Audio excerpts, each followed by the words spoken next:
All right, so let's talk about 3 tips that'll help you pronounce English better, especially in regards to the vowels. Tips number 1 is the length of the vowels. Generally, these are mistakes that English students make. Number 1, English students tend to make the short vowels too long and they make the long vowels too short. Tip number 2 is how to position your mouth and tongue correctly. We have several videos to help you in the description below or in the PDF that we're providing for you. And also tip number 3 is the use of the schwa sound, the unstressed, unaccented sounds you hear in English that make you think that the words are being swallowed, as my students tell me. Teacher, the singer is swallowing the words in the music. But it's because there's a phenomenon in English called the schwa. And once you learn what it is, it's going to help you learn to pronounce English and speak English much better. So let's jump in. 3 quick tips to help you pronounce vowel sounds. Now, some of you may be wondering, David, why worry about pronouncing the vowels correctly? There isn't much difference between some of them, and the differences can be very subtle. And that's true. However, sometimes the slightest difference can have a huge change in meaning. Let me give you some examples. Let's say you come to your boss and you say, "Hey boss, I want to give you a message." But instead of saying this, what if you accidentally said this? "Hey boss, I want to give you a massage." Big difference, huh? Between message and massage. Now your boss may or may not like that meaning, but still, you can save yourself the embarrassment of saying something wrong, right? Or what if you're talking to your wife and you want to say, "She gave me keys." But instead, you accidentally said, "She gave me kisses." Not a lot of difference between keys and kiss, but your wife would definitely not like hearing the second phrase. So let's go ahead and jump into 3 ways to improve your pronunciation. Tip number 1 is pay attention to the lengths of the vowels that you're saying. The short vowels in English are short and the long vowels are long. And generally, English students don't make the short vowels short enough. And students don't make the long vowels long enough. For example, many students that I've heard here in Brazil would tend to pronounce the short vowel sound, like in the word bet, the way they say the name Beth. They would say Betty instead of bet. Or when they would say the long vowel sound in a word like play, they would shorten it and say play. So, something very subtle, but if you pay attention to the lengths and the glides in the vowel sounds, it can help you improve your pronunciation. So let's practice with some minimal pairs here. First, let's look at some words with the short vowel sound, as in the word bat. Okay? Now you're going to notice that only one sound changes in each of these words. So here we go. Listen and then pronounce them with me. Bat, bat, bet, bet, bit, bit, bot, bot, but, but. Now the long vowel sounds. Bait, bait, beat, beat, bite, bite, boat, boat, boot, boot. So let's compare them here, long and short vowels. bat, bait, bet, beat, bit, bite, bot, boat, butt, boot. So you'll notice as you do contrasting exercises, you can stretch out the long vowels extra long and shorten vowels as much as you can to make them very abrupt. Remember that this is important in languages like Portuguese, where students usually invert this process. So if you pay attention to the links and begin to say the words with the proper links, it will help you sound more fluent and natural. Okay? Now let's move on to tip number 2, which is pay attention to your tongue and mouth positions. Studies have shown that explicit instruction in how to position your mouth while you're speaking will greatly help you tackle difficult sounds. So there are 3 things that you can do. Number 1, watch videos with specific instruction in how to position your mouth and tongue. Watch people who are pronouncing words in English. You can watch people who are speaking. You can do this live. I've even had students tell me, David, I enjoy being in class watching when you talk because I can see your mouth up close and see how you pronounce the sounds. Or even while you're watching TV. For example, turn the volume down a little bit and pay more attention to people's mouth. That way you can see how they're pronouncing the words for the sounds. And thirdly, you can watch yourself with a mirror. So as you're watching others, seeing how they form those sounds, take a mirror and observe and watch your own mouth. Now you can watch videos. I've compiled a list. There's a series of videos on the BBC channel, YouTube channel, for specific sounds, each of the short and long sounds. And also Rachel's English channel has a series of videos with different sounds that you can focus on. You can get those in the description or download those from the link in the description as well in the PDF that I've prepared for you.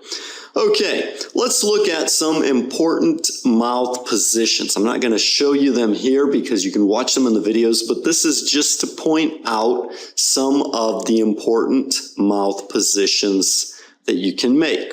First of all, there's the open mouth position, and words like bot, bot, you can say that, open your mouth, bot, and bought, bought. Then there's a round mouth position where your mouth is round, in words like boat, boat, and boot, boot. You feel how your mouth is rounder there? Or you have words where the corners of your mouth are pointed down, almost making a frown, in words like beat, beat, and bat, bat. You notice that all these words have B and T, and the only thing we're changing is one sound. And finally, you have the tongue between your teeth, which is a difficult sound for English students to learn sometimes, in words like threat and breath. Okay, so go through, practice saying those words, notice how you position your mouth and tongue.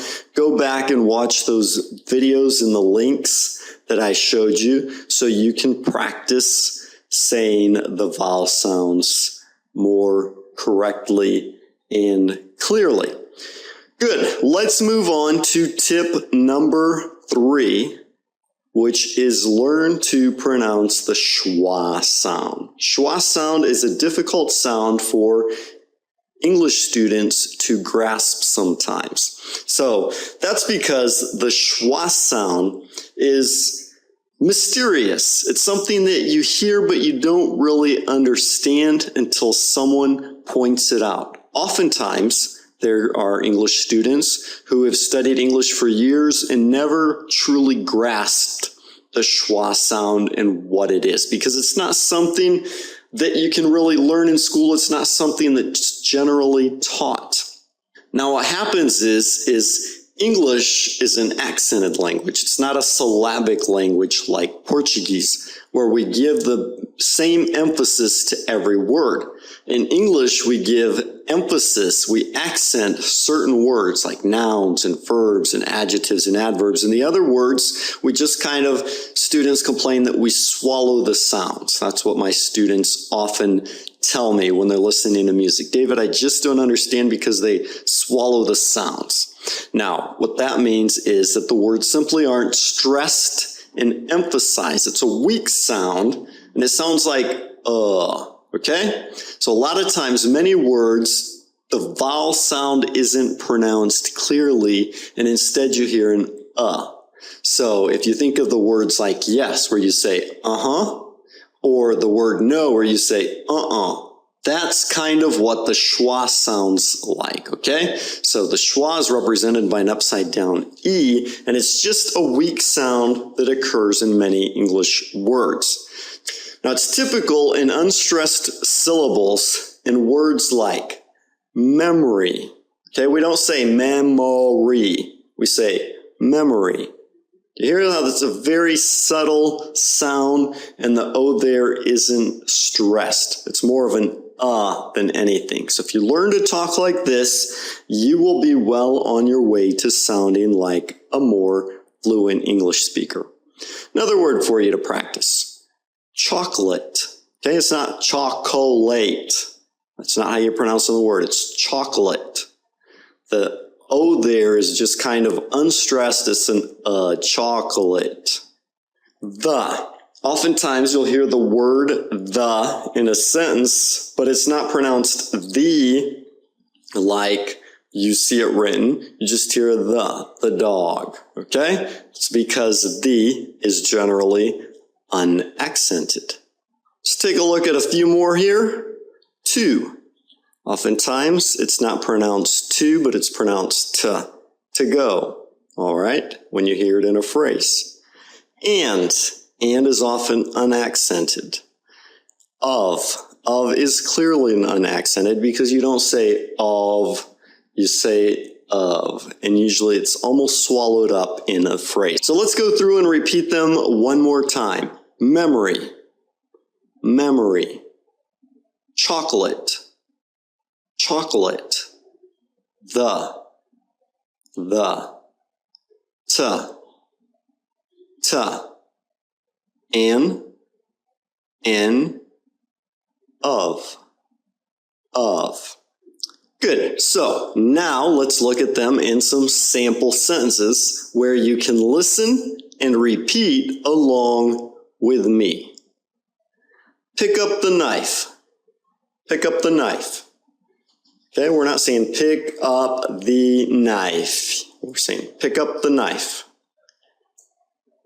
Go to his house. Go to his house. A story about a girl. A story about a girl. How do you do? How do you do? Do you want to go to lunch?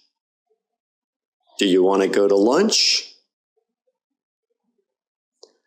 The government's infringement on the freedom of speech and religious practice is clearly unacceptable. Okay, notice the words in bold there all have kind of an unstressed sound. The government's infringement on the freedom of speech and religious practice is clearly unacceptable. The government's infringement on the freedom of speech and religious practice is clearly unacceptable. So there you go. You don't hear the vowels pronounced clearly because they're unemphasized. And it doesn't happen just in informal speech, okay? As you can see here, you often see it even in academic English. So the moral of the story is that you don't emphasize the vowel sounds when it's a schwa, or it's a schwa sound when you don't hear it emphasized. So I hope that understanding this concept will help you understand and analyze the sounds of phrases in English. Because if you stress all the syllables equally, everyone will know that you're a beginning English student. So if you want to speak like a native, then it's important to learn how to reduce syllables to schwas, okay? If you learn how to master the schwa sound, you'll be well on your way to improved pronunciation. So there you go. 3 quick tips to help you pronounce the vowel sounds. I really hope you enjoyed this. I hope you found this helpful. If you have any questions, leave them in the comments below so we can answer them or create more videos to help you out.